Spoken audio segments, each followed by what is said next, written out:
All right, welcome back to JD's playoff preview. I've ditched Uncle Tab for these YouTube shorts where I'm going to walk you through the first round series of the NHL Playoffs.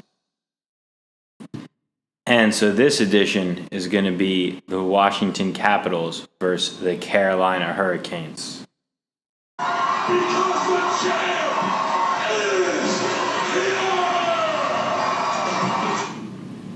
So, welcome back to the defending Cup champions, the Washington Capitals. This is a team with veteran elite talent, and they have all the makings of a team with the chances of making another deep playoff run. Also, welcome back to the bunch of jerks in Carolina. After 10 years of being on the golf course in mid-April, this franchise is finally back in the playoffs. Carolina has the feeling of a team that's kind of just happy to be here. Meanwhile, Washington should be gearing up for a long playoff run. Everything about this series tells you it should be an interesting matchup of styles, with Washington being a top 5 team in goals for this year and Carolina being a top 10 team in goals against.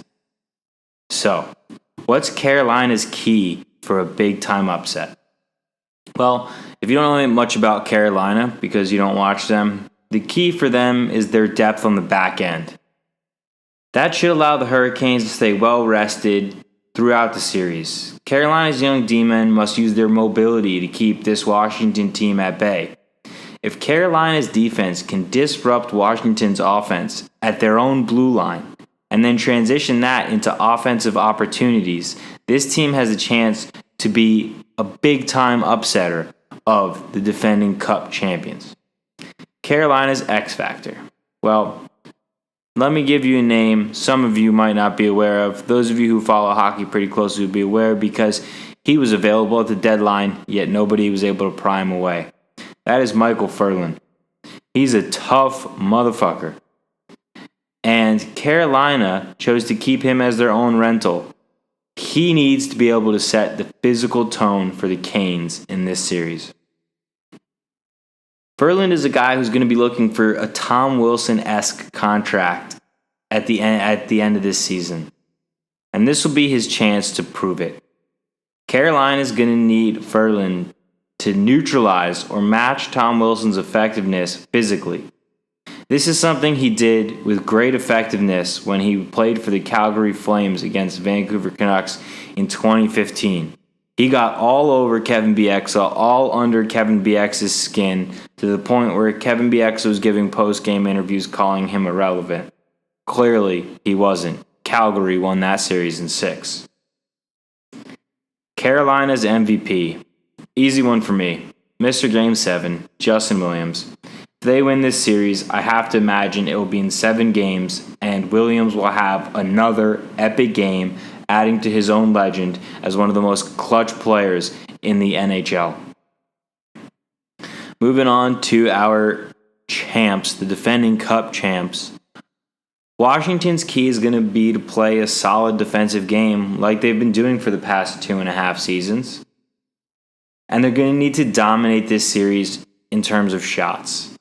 I'm so much more concerned with their long-term versus their short-term outlook, as this is a team that I see has the ability to go to another Cup final.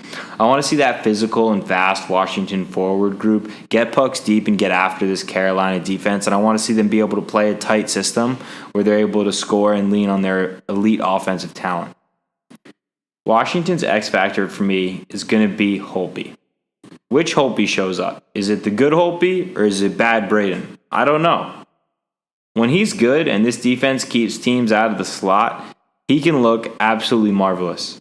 But if bad Braden shows up, Washington could be in some trouble, even in the first round. Washington's MVP. Hear it in the money, and on this Lock It In podcast, we are absolutely not in the business of overthinking things. We don't like to do any unnecessary thinking. So who's Washington's MVP? Ovechkin. Guy just potted 50, won the Rocket Richard Trophy for only, the 8th time in his career? Oh, yeah. And he got the whole he can't win the cup shtick off his back. Win or lose, Ovechkin's going to be a nightmare for Rod Brindamore and his staff to game plan around.